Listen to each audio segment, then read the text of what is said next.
ఇంత గొప్ప డాక్టర్స్ మధ్యలో కూర్చోవాలంటే చిన్న పేషెంట్ లాగా ఉడికే వస్తుంది నాకు. ఒక్కొక్కరు ఒక్కొక్క శాఖలో నిష్ణాతులు, అద్భుతాలు సృష్టించిన వాళ్ళు. ఇక్కడ డాక్టర్ రేలా గారి గురించి ప్రస్తావిస్తే అది Guinness book of world record ఉంది. 4 రోజుల పసిబిడ్డకి లివర్ ట్రాన్స్ప్లాంట్ చేసి ఇప్పుడు ఆ బిడ్డ ఏం చేస్తుందో ఇంతకుముందే చెప్పుకుంటూ వచ్చారు. అది చాలా అసలు అమేజింగ్. 4 రోజుల బిడ్డ. అది విన్నప్పుడు షాక్ తిన్నాను. ఆ తర్వాత చాలా సందర్భాల్లో నేను రేలా గారు కలుసుకున్నాము. చెన్నై వెళ్ళాను, వారి హాస్పిటల్కి వెళ్ళడం కూడా జరిగింది వేరే సందర్భంలో. ఆయనతో చాలాసేపు నేను కూర్చోన్నాను, ఎన్నో విషయాలు అవగాహన నేను తీసుకున్నాను. అలాగే ఇంతమంది డాక్టర్ల మధ్య ఇందాక పేషెంట్ అన్నాను, కానీ నేను ఒక డాక్టర్నే అని నాకు ఆ సర్టిఫికేట్ ఇచ్చిన వారు ఎవరో కాదు, నా మిత్రుడు, మా సోదర సమానుడు, మా కుటుంబ సభ్యుడు డాక్టర్ గోపీచంద్ గారు. ఒకరోజు అది ఏంటి అడగకుండా క్లాప్స్ కొట్టేస్తారేంటి, మా అమ్మగారికి మోకాల ఆపరేషన్ జరిగినప్పుడు బాబు పక్కన ఉండాలని అమ్మ కోరిక. సరే, అది లోకల్ అనస్థీషియా ఎపిడ్యూరల్ ఇచ్చి చేస్తారు కాబట్టి అమ్మతో మాట్లాడుతూ ఉండొచ్చు. నేను లోపలికి వెళ్ళాలంటే మిగతా సర్జన్స్ ఏదైనా ఇబ్బంది, వాళ్ళు ఏదైనా ప్రాబ్లం క్రియేట్ చేస్తారు, ఎందుకు రాకూడదు అంటారేమో చిన్న హెసిటేట్ చేస్తుండగా నన్ను లోపలికి పిలిచి ఆయన సర్జన్స్ వేసుకునే గౌన్ నాకు ఇచ్చేశారు. Now you can come. బాగుందండి, మీకు నాకు రిలేషన్ ఉంది కాబట్టి మీరు లోపల రమ్మంటున్నారు, వాడి గారు అభ్యంతరం చెప్తే ఎట్లాగంటే ఒకసారి మీ గుండె వైపు చూసుకోండి అన్నారు. ఇటు చూసుకుంటే డాక్టర్, అఫ్కోర్స్ నాకు డాక్టరేట్ వచ్చిందనుకోండి ఆంధ్ర యూనివర్సిటీ వాళ్ళు, అదే కదా అంటున్నాను. కాదు, doctor Chiranjeevi MBBS, doctor Chiranjeevi Dada MBBS అన్నాడు ఆయన. నాకంటే హా అనిపించి సరే థియేటర్లోకి వెళ్ళడం జరిగింది. అది ఆ రకంగా నన్ను డాక్టర్ చేసి సర్టిఫై చేశారు కాబట్టి ఆ అర్హతతోటి నా మిత్రులు, మరొక సోదరుడు, అందరికీ క్లాస్మేట్స్ ఉంటారు, కానీ నాకు మాత్రం నా రోడ్ మేటు డాక్టర్ రవీంద్ర గారు. ఇద్దరు గత 25 ఏళ్ళుగా ఒకే రోడ్లో ఉన్నాం. రోడ్డుకి అటు ఆయన కాపలాగా వస్తున్నారు, రోడ్డుకి ఈచో నేను కాపలాగా వస్తున్నాను. రకంగా ఎప్పుడు టైం దొరికినా సరే కలుసుకుంటుంటాము. జరుగుతున్నటువంటి అప్డేట్స్ కానివ్వండి, ఈ మెడికల్గా ఉన్నటువంటి ఇవన్నీ కూడా మనం చేసుకుంటాం. నాకు ఉండే ఇంట్రెస్ట్ కొద్ది. ఆ తర్వాత హాస్పిటల్కి వెళ్ళినప్పుడు స్టార్కి మన హార్ట్ స్పెషలిస్ట్ రమేష్ గురపాటి గారిని కూడా కలుసుకుని ఉంటాను. ఆయన అంత సౌమ్యుడు, అంత కంపోజ్డ్గా ఉంటారు. అది చూస్తుంటే ఒక మంచి స్నేహితుడు అనే భావం కలుగుతుంటుంది. ఆయన స్మైల్, ఎప్పుడు నవ్వుతారు, ఎక్కువ మాట్లాడరు ఆయన. అది పోతే ఇప్పుడే పరిచయం అయ్యారు శ్రీనివాసరెడ్డి గారు. ఆయన నా అభిమానాన్ని చెప్పేసరికి నాకు గర్వానికి అంతు పొందలేదు. అంత గర్వపడుతున్నాను. ఎందుకంటే ఆయన సాధించినవన్నీ కూడా నాకు చెప్తూ వచ్చారు. ఏమేమి అచీవ్ చేశారు, ఏ ఉద్దేశంతో ఈరోజు ఇక్కడ సర్వీస్ చేయాలి, మరి ఇండియన్స్కి సర్వీస్ చేయాలి అనే ఉద్దేశంతో వచ్చినందుకు నిజంగా మనస్ఫూర్తిగా మన టెక్నికల్గా కానివ్వండి, మీ డాక్టర్ వృత్తిని మరింత ఉన్నత స్థాయికి తీసుకెళ్ళడం కోసంగా, మీరు అవగాహన పొందడం కోసంగా అబ్రాడ్స్ వెళ్ళినా సరే తిరిగి ఇక్కడికి వచ్చి ఇక్కడ సేవ చేయాలని మీ చక్కటి ఆదర్శానికి నా హృదయపూర్వక అభినందనలు తెలియజేస్తున్నాను. మీలాంటి డాక్టర్స్ నా అభిమానం చెప్పుకోవడానికి నాకు మరీ గర్వకారణం ఉంది. థ్యాంక్ యూ శ్రీనివాస్ రెడ్డి గారు. ఇక్కడ అవగాహన అనేది చాలా లోపించింది మన ఇండియన్స్లో కానివ్వండి, ఎస్పెషల్లీ మన తెలుగు వాళ్ళలో కానివ్వండి, ఈ ప్రాంతంలో. అంటే ఇక్కడ డాక్టర్స్ కొరత లేదు, ఇక్కడ హాస్పిటల్స్ ఫెసిలిటీస్ తక్కువ కాదు. గొప్ప డాక్టర్స్ ఉన్నారు ఇక్కడ, గొప్ప ఫెసిలిటీస్ ఉన్నాయి, వరల్డ్ క్లాస్ ఎక్విప్మెంట్స్ ఉన్నాయి ఇక్కడ. బట్ ఎందుకని మనకి ఎంతోమంది సమయానికి సరైన వైద్యం అందుకు చనిపోతున్నారు అంటే అది కేవలం వైద్యులు లేక కాదు, ఇక్కడ ఫెసిలిటీస్ లేక కాదు, వాళ్ళకి సరైన సమయంలో ఏదైనా అవయవాలు ఇవ్వాల్సి వస్తే కనుక అవయవాలు దొరకక, అలాంటి ఇచ్చే దాతలు లేక, వాళ్ళకి అవగాహన లేక ఆ రకంగా చనిపోతున్నారు. అంటే పరోక్షంగా ఎవరిని వేలికి చూపించడం కాదు, కానీ ఇలా చనిపోతున్నారంటే దానికి కారణం అవగాహన లేని తోటి ప్రజలే అని నా భావన.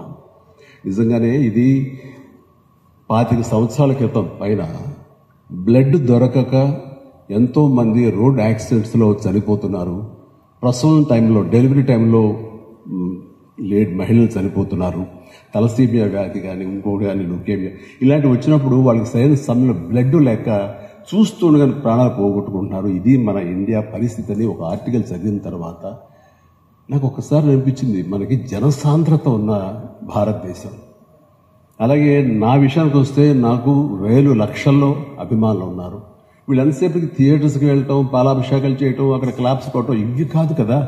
వాళ్ళంత పొటెన్షియాలిటీ ఉన్నటువంటి ఆ ఫ్యాన్స్ చేత మనం ఈ సోషల్ సర్వీస్, ఈ రకమైన అవగాహన, ఈ రకమైన డొనేషన్ డ్రైవ్ వైపు, బ్లడ్ డొనేషన్ డ్రైవ్ వైపు మనం గనక వాళ్ళని మళ్లించగలిగితే ఎంతో కొంత మనం ఈ యొక్క చావులకి రాకుండా లేకుండా చేసిన వాళ్ళం అవుతాం అనే ఉద్దేశంతో నేను అది మొదలుపెట్టాను. మొదలుపెట్టినప్పుడు I was little sceptical weather I can continue it or not. మరి వాళ్ళకి చిన్న ఆశ చూపించాను, ఎవరైతే బ్లడ్ ఇస్తారో వాళ్ళతోటి ఒక ఫోటోగ్రాఫ్ ఇస్తానని. దాంతో చాలా ఉత్సాహం వచ్చారు. మళ్ళీ ఇంకో డౌట్ నాకు, ఇచ్చిన తర్వాత ఒక ఫోటోగ్రాఫ్ తీసిన తర్వాత మళ్ళీ ముందుకు రారేమో, ఆగిపోతుందేమో అని. ఆగటానికి వీలు లేదు. ఎందుకంటే అప్పట్లో ఫోటోకి టెంప్టైన అభిమానులు వచ్చారు, కానీ జనరల్ పబ్లిక్ రావటం అనేది చాలా కష్టం అయిపోయింది. ఎందుకంటే బ్లడ్ ఇస్తే ఎనిమిదిగా అయిపోతాం, మనం రక్తహీనతతోటి మనం బలహీనపడిపోతాం అంటూ ఎవరు ముందుకు వచ్చేవాళ్ళు కాదు. వాళ్ళందరికీ లేదు, మీరు కనుక బ్లడ్ డొనేట్ చేస్తే విత్ ఇన్ నో టైమ్ ఆ 350 ml ఆఫ్ బ్లడ్ బయటికి వెళితే దానికి తగినంత blood with in days, 4-5 days లోపల మళ్ళీ వస్తుంది. కొత్త బ్లడ్, కొత్త సెల్స్ ఆక్సిజన్ పీల్చుకుని మరింత రీజన్యువేషన్ తోటి మరింత శక్తివంతంగా మీరు ఉంటారు, రండి. ఒలింపిక్స్కి వెళ్ళేటప్పుడు చాలా మంది స్పోర్ట్స్ పర్సన్స్కి ముందస్తుగా పాత బ్లడ్ తీసుకుంటారు, తర్వాత కొత్త బ్లడ్ ఏర్పడుతుంది కాబట్టి మంచి శక్తివంతంగా ఉంటారట. ఇలాంటివి చిన్న చిన్న క్లిప్పింగ్స్, చిన్న చిన్న వీడియోలు, చిన్న చిన్న ఆడియోలతోటి నా సినిమాలకి లింకప్ చేసి, నా ఆడియో క్యాసెట్స్కి వాటికి లింకప్ చేసి నేను పంపిస్తూ, అలాగా 5-6 ఏళ్ల తర్వాత ఆ ఉధృతం అందుకుంది. ఈ రోజుకు చాలా గర్వంగా చెప్పగలుగుతున్నాను, ఎక్కడ బ్లడ్ సమయానికి దొరకక చనిపోవటం అని కానీ, అండ్ రక్తదాతలు ముందుకు రాకని కానీ అలాంటి పరిస్థితి 90% లేకుండా పోయింది. అంటే అందులో ఎంతో కొంత నా పార్ట్ ఉందని చూపించడం. అలాగే ఐ డొనేషన్ అంటే కార్నియా ట్రాన్స్ప్లాంట్ కోసం, ఆ కార్నియా కోసం అంటే చనిపోయేటప్పుడు మనతో పాటు కాలిపోయే ఆ కార్నియా, ఆ కళ్ళు చనిపోయిన తర్వాత ఇంకొక వ్యక్తికి, ఒక 2 వ్యక్తులకి కంటి చూపు వస్తుందంటే అంతకంటే పుణ్యం మహాకార్యం ఏముంటుంది చెప్పండి. అందుకు ఆ విషయంలో కూడా ఎంతోమందికి అవగాహన కల్పించేలాగా మళ్ళీ ఇదే పద్ధతిలో నేను ప్రమోట్ చేస్తూ ఇదే పనిగా చేస్తుంటే, ఆ తర్వాత ఎన్నో మంది వాళ్ళ చనిపోయిన తర్వాత వాళ్ళ బంధువులు కార్నియా తీసుకొచ్చి నాకు అందించేవాడు. నేను ఎల్వి హాస్పిటల్కి పంపించి, ఎల్వి హాస్పిటల్కి చాలామందికి కంటి చూపు వచ్చేలా చేయగలిగాను. ఈరోజు ఉదయం 2:30-3 గంటలకి మా అత్తగారు ఇక లేరు అన్న వార్త వచ్చిన తర్వాత అరవింద్ గారేమో బెంగళూరు వెళ్ళారు. నేను ఒక్కడిని ముందు వెళ్ళినవాడిని. నేను అక్కడికి వెళ్ళిన తర్వాత ఆవిడ డిడ్ నో మోర్. ఆ సమయంలో గోపి గారు మనం అనుకున్న ఈ ఆర్గాన్ డొనేషన్ గురించి నాకు గుర్తుకొచ్చింది. నా సెల్ ఫోన్ గుర్తుకొచ్చిన తర్వాత అంత మిడ్ నైట్ అంటే 2 o'clock 2:30 ఆ ప్రాంతంలో బ్లడ్ బ్యాంక్ ఫోన్ చేసి స్వామినాయుడిని నిద్రలేపి మా బ్లాంక్ వచ్చేస్తున్నాను. ఎల్వి ప్రసాద్ హాస్పిటల్ ఎవరైనా టెక్నీషియన్స్ ఉంటారా, నేను ఆవిడ కార్నియా ఐ డొనేషన్కి నేను మిగతా ప్రిపేర్ చేస్తాను అంటే, సార్ ఈజీ చేతి సార్, వాళ్ళు రెడీగా ఉంటారు, స్టాండ్ బై 24/7 అంటే వాళ్ళకి తీసుకురా ముందని చెప్పేసి అరవింద్కి ఫోన్ చేసిన. అరవింద్కి తెలిసి ఎయిర్పోర్ట్కి బయలుదేరాడు. అరవింద్ ఇలా ఇవ్వాలనుకుంటున్నాను, నాకు అత్తమ్మ గారికి మా అమ్మగారికి మధ్య ఒకసారి ఒక కాన్వర్జేషన్ జరిగినప్పుడు మీరు ఇస్తారా అని అడిగాను. అన్నప్పుడు బాబు కాలి బూడిదైపోతాం కదా, అయిపోయే దానికి చచ్చిపోయి ఉంచుకుని ఏం చేస్తాం, అలాగే బాబు నీ ఇష్టం అన్నారు. ఎక్కడ ప్లెడ్జ్ ఫామ్స్ మీద సంతకాలు పెట్టలేదు, కానీ ఆ మాట నాకు ప్లెడ్జ్ లాగా అనిపించింది. ఏం చేయమంటారు అరవింద్ అడిగితే, please go head. So early morning అది తీసి నేను హాస్పిటల్కి వెంటనే పంపించాను. దానికి సాక్ష్యమే ఇది.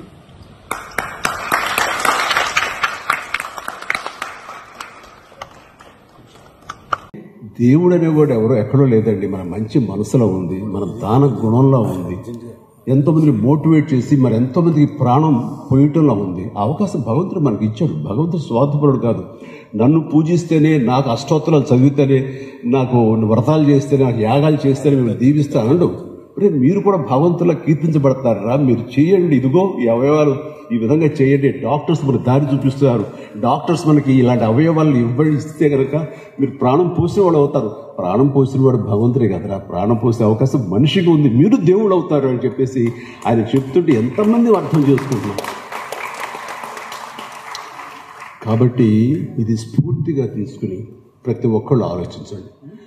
పూర్తి స్థాయిలో బ్లడ్ డోనార్స్గా చాలామంది, లక్షల మందిని, ఇందాక గోపిగా చెప్తున్నట్టుగా 25 lakhs ఆఫ్ యూనిట్స్ బ్లడ్ని కలెక్ట్ చేయగలిగాను. అండ్ ఎంతమంది లక్షల మందిని నేను ప్రాణం ఇవ్వగలిగాము అంటే కనుక మన అభిమానులకు ఆ క్రెడిట్ దక్కుతుంది, ఆ దాతలకి ఆ క్రెడిట్ దక్కుతుంది. వారిని చూసి ఎప్పుడు నేను గర్విస్తూ ఉంటాను. అలాగే ఇది కూడా ఒక ఊపు అందుకోవాలి, ఇది కూడా ఒక అవగాహన రావాలి. ఈ రోజున మనకి 2 లక్షల దాకా మనకి లివర్ ట్రాన్స్ప్లాంట్కి ఏదో రకంగా మనకు అవసరం ఉంటే బతుకుండి టిష్యూ మ్యాచ్ జరిగి ఆ ఇవ్వటానికి కోసంగా ముందుకు రాని పరిస్థితి. సరే, ఆర్థికంగా వెసులుబాటు లేదంటే అది వేరే విషయం. ఆర్థికంగా అన్నీ ఉండి డోనార్స్ దొరకగా ఇవ్వలేని పరిస్థితిలో వాడు అలాగే ప్రాణాలు పోతున్నాయి. ఇందాక డాక్టర్ని అడిగితే 2 లక్షల మంది నెసెసిటీ ఉంటే అందులో దొరకక 1,00,000 మంది చనిపోతున్నారు. ఈ ఉండే వాళ్ళలో కొద్ది మందికి 100,000 సంఖ్యలో మాత్రమే జరుగుతుంది ట్రాన్స్ప్లాంటేషన్. ఆ జరిగిన వాళ్ళు సరైన అవగాహన లేక కొంతమంది కొన్నాళ్ళు ఉండి ఆ తర్వాత మళ్ళీ కావలసిన దాన్ని సప్రెసెంట్స్ ఉంటాయి కదండి, వాటిని వాడాలి, అవి రిజెక్ట్ అవ్వకుండా. అలాంటి వాడక సరైన అవగాహన లేక అలా కొంతమంది పోయి ఉండొచ్చు. కానీ బట్ ఇది మరింత ఎక్కువ మంది ముందుకు వస్తే కనుక, మరింత ఎక్కువ మందికి లబ్ధి చేకూరితే కనుక ఈ లివర్ వ్యాధుల మూలంగా చనిపోయే సంఖ్య గణనీయంగా తగ్గుతుంది అని చెప్తుంటే నిజంగా. ఎందుకంటే మిగతాది చనిపోయిన మరణానంతరం ఇచ్చే ఆర్గాన్స్ వేరు, ఈ లివర్ అన్నది బతికుండగానే ఇవ్వచ్చు. డోనార్ ఎవరైతే ఇస్తారో అతనికి 3 వారాల్లో తిరిగి ఆ పార్టు మళ్ళీ తయారైపోతుంది. లబ్ధి పొందిన రిసిపియంట్కి అయితే కనుక అతనికి 3-4 నెలలు 5 నెలలు ఇఫ్ కరెక్ట్ డాక్టర్, అతనికి మళ్ళీ తిరిగి లివర్ పూర్తిగా వస్తుంది. అట్లాగా నా మిత్రుడికి డబ్బు లేక చాలా సఫర్ అవుతుంటే ఇందాక చెప్పారు రవీంద్ర గారు, ఆయన దగ్గరికి ఫస్ట్ వెళ్ళాను. రైల్వేస్లో పనిచేస్తుంటాడు. వాడు చాలా పిచ్చిగా బిహేవ్ చేస్తున్నాడు. ఎన్నాళ్ళు బ్రతకడం తెలుస్తుంది, లివర్ సిరోసిస్ వచ్చేస్తుంది, టోటల్గా ఇదైపోయింది అంటే అతను నాన్ ఆల్కహాలిక్ లివర్ ప్రాబ్లం. అతను తాగుడు లేదు, కేవలం ఎందుకు వచ్చిందంటానికి వేరే కారణాలు ఏమి ఉంటుంటాయి. అతని బిహేవియర్ అంటే ముందుకు తీసుకొచ్చేయండి. ఇక్కడ ద బెస్ట్ లివర్ సర్జన్ ఉన్నారు రవీంద్ర గారు, ఆయన టీం, ఆయన చేయిద్దామని ముందు తీసుకొచ్చాను. ఎంత ఖర్చు అవుతుంది ఏంటి అని అడిగితే ఖర్చు వెనకాడకండి డాక్టర్ గారు, మీరు చేసేయండి, అది నాది బాధ్యత అని. అయితే ఆ తర్వాత అతను రైల్వేస్లో పనిచేయటం మూలంగా నాకున్న ఇన్ఫ్లుయెన్స్కి రైల్వే మినిస్టర్, సెంట్రల్ మినిస్టర్ని నేను అడిగి వాళ్ళ చైర్మన్, ఆ కమిటీ చైర్మన్ చేత అప్పటికప్పుడు చెప్పి తెప్పించి ఆ డబ్బు తీసుకురాగలిగాం. అలా ఎంతమందికి అవకాశం ఉంటుంది, ఎంతమంది సపోర్ట్ చేస్తారు. ఆ డబ్బు రాకపోయినా మరో రకంగా సపోర్ట్ చేసేవాడి, అది వేరే విషయం. ఇట్లాగా ఇన్ని రకాలు ఉన్నాయి. అట్లీస్ట్ ఈ డిమాండ్ అండ్ సప్లై మధ్య ఇంత గ్యాప్ ఉంది. ఆ గ్యాప్ని తగ్గించగలిగితే ఎంతోమంది ముందుకొచ్చి అది ఎంతో పుణ్యం చేసేవాడు అవుతాం. ఇది ప్రపంచంలో ఎన్నో అడ్వాన్స్గా ఉన్న దేశాలతో పాటు మనం ముందుకు వెళ్ళగలుగుతాం. అండ్ ఈ రోజున మనకి కిడ్నీస్ విషయంలో కూడా ల్యాక్స్లో అవసరం ఉంటే కనుక కేవలం 50,000 ఇంతే జరుగుతాయి. ఇక హార్ట్ అయితే కనుక అది లక్షల్లో ఉంటే కనుక ఇచ్చేవాడు కేవలం 90-100 ఇస్తే చాలా ఆశ్చర్యపోయింది డాక్టర్, అంతకంటే లేవంటాడు డొనేట్ చేసేవాడు. అండ్ ఎంతమంది రోడ్ యాక్సిడెంట్స్లో పోతారు, అండ్ బ్రెయిన్ డెడ్ ఉన్న వాళ్ళు ఉంటారు. వాళ్ళ కుటుంబ సభ్యులకి కనుక అవగాహన ఉంటే, అదే పుణ్యం అనుకుంటే, అదే మహాయాగం అనుకుంటే, అదే స్వర్గం అనుకుంటే, అన్నీ అనుకుంటే డెఫినెట్లీ వాళ్ళు కనుక వాళ్ళని మోటివేట్ అయ్యి ఆ ఇవ్వగలిగితే అంతకంటే మహాపుణ్యం ఏమీ లేదు. అండ్ ఒకసారి చాలా భయాలు ఉంటాయి, మతపరంగా చాలామందికి భయాలు ఉంటాయి. ఆ తర్వాత కొన్ని మూఢనమ్మకాలు ఉంటాయి. అట్లాగా నాకు చూడండి, మీరు కార్నియా ట్రాన్స్ప్లాంట్ ఇవ్వాలని ముందన్నప్పుడు కళ్ళు ఇస్తే కనుక, నేత్రాలు ఇస్తే, నేత్రదానం చేస్తే వచ్చే జన్మలో పుట్టు గుడ్డోళ్ళుగా పుడతారనే భావన ఉండేది. అదన్నీ లేదు, అలా జరగదు అని చెప్పేందుకు నేను చేసిన ప్రయత్నం ఎంతో కొంత సఫలీకృతమయ్యాం. అట్లాగే ఒక సరదాగా చెప్పాల్సి వస్తే లైటర్ నోట్లో, నేను బ్లడ్ బ్యాంకు ఈ ఐ బ్యాంక్ పెట్టినప్పుడు కొత్తలో ఇలాంటి చాలామంది విఐపీస్ సినిమా నుంచి చాలామంది వచ్చారు. అది బాగా చదువుకున్న పెద్ద వ్యక్తి. అండ్ అందరూ ప్లెడ్జ్ ఫామ్స్ సంతకం పెడుతున్నారు. ఒక వ్యక్తి మాత్రం నేను పెట్టను అంటూ తోసేస్తున్నాను. పెట్టండి సార్, పెడితే బాగుంటుంది, అందరికీ మోటివేట్ అవుతారు, ఇన్స్పిరేషన్గా ఉంది అంటే 2 కళ్ళు కన్ను ఇచ్చేసి కానీ ఒక కన్నుతో ఇలా చూసుకున్నాను, నాకు ఏంటో పక్కన కనపడలేదు, భయంగా ఉన్నాను. ఏంటి సార్ అంటున్నారు మీరు?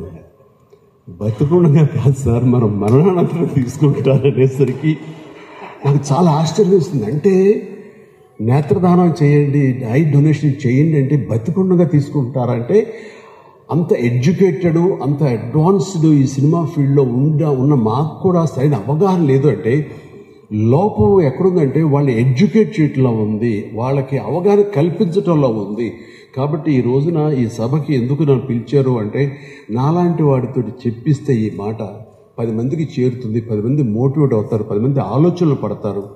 అది ఖచ్చితంగా వాళ్ళని ఈ ఆర్గాన్ డొనేషన్ వైపు, అలాగే ఈ లివర్ ట్రాన్స్ప్లాంటేషన్ విషయంలోనూ వాళ్ళు ముందుకు వస్తారు అన్నారు. ఇది చాలా అవసరం ఉన్నటువంటి సిచ్యువేషన్ ఇది. కాబట్టి ఈ రోజున యువత కానివ్వండి, ప్రతి ఒక్కళ్ళు కూడా దీని మీద మీరు ఆలోచించగలిగితే, దీని మీద అవగాహన పెంచుకోగలిగితే, దీని మీద మనసు పెద్దది చేసుకోగలిగితే ఖచ్చితంగా ఈ యొక్క ఇదన్నాను ఇందాక, డిమాండ్ అండ్ సప్లై మధ్య ఇది గ్యాప్ తగ్గుతూ వస్తుంది. కాబట్టి మరి ఎంతోమందికి ప్రాణం పోసిన వాళ్ళం అవుతాం. కాబట్టి నా హంబుల్ రిక్వెస్ట్, ఈ విషయంలో ప్రతి ఒక్కళ్ళు కూడా ఆలోచించండి. ఒకళ్ళు ఒక 8 ప్రాణం పోసేలాగా మీరందరూ పునీతులు అవ్వాలి, మీరందరూ ఆ దిశగా ఆలోచించాలి. డాక్టర్ గారు, నేను చెప్తాను, ఈ యొక్క అవకాశం నాకు ఇచ్చినందుకు ఈ ఒక్కరోజుతోనే కాకుండా ఫ్యూచర్లో కూడా నేను ఏం చేయాలి, దీనికి సంబంధించి ఏమేం చేస్తే నాకు సంబంధించిన వరకు నేను దీన్ని ముందుకు తీసుకెళ్ళడానికి ఖచ్చితంగా మీకు నేను ఒక మోడల్ లాగా ఉంటాను, మీ చేతిలో వెపన్ లాగా ఉంటాను. Please make use of it. అలాగా నాకు ఈ అవకాశం ఇచ్చారు. అండ్ నేను మెడికల్గా నన్ను అవగాహన ఉన్న మనిషిని కాదు కాబట్టి తప్పులు మాట్లాడుంటే క్షమించండి. అండ్ నేను ఈ రోజున కాదు, ఎప్పుడో మనం ఫస్ట్ టైం కలిసినప్పుడే రవీంద్ర గారు నా అవయవాలన్నీ కూడా నేను ఇవ్వటానికి సంసిద్ధునయ్యాను. అండ్ నాకు తెలిసిన మా వాళ్ళందరి చేత కూడా నేను ఒప్పించి వాళ్ళు కూడా అవయవదానం చేసేలాగా నేను సంసిద్ధుడవుతాను. ఆ విషయం మీకు చెప్తూ చాలా గర్వంగా ఫీల్ అవుతున్నాను. నాకు ఈ అవకాశం ఇచ్చినందుకు ప్రతి ఒక్కరికి నా హృదయపూర్వక ధన్యవాదాలు తెలియజేస్తూ సెలవు తీసుకుంటాను. జై హింద్. హిట్ టీవీ యాప్, ఇందులో short news, live news, entertainment shows, movies, digital magazines తో పాటు మీ జిల్లా వార్తలను కూడా ఫ్రీగా చూడొచ్చు. ఇంకెందుకు ఆలస్యం, వెంటనే హిట్ టీవీ యాప్ ని డౌన్లోడ్ చేసుకుని ఫ్రీగా ఎంటర్టైన్మెంట్ పొందండి. Hit TV app. Hit TV app. Please download hit TV app. Hit TV app ని ఫ్రీగా డౌన్లోడ్ చేసుకుని ఎంజాయ్ చేయండి. మీకు నచ్చిన ఎంటర్టైన్మెంట్ కోసం హిట్ టీవీ యాప్ ని ఫ్రీగా డౌన్లోడ్ చేసుకుని ఎంజాయ్ చేయండి. హిట్ టీవీ యాప్ ని డౌన్లోడ్ చేసుకుని ఆస్వాదించండి, ఆశీర్వదించండి. ఇంతమంది సెలబ్రిటీలు హిట్ టీవీ యాప్ ని డౌన్లోడ్ చేసుకోండి అని చెప్తున్నారంటే ఎంత మంచి యాప్ ఆలోచించండి.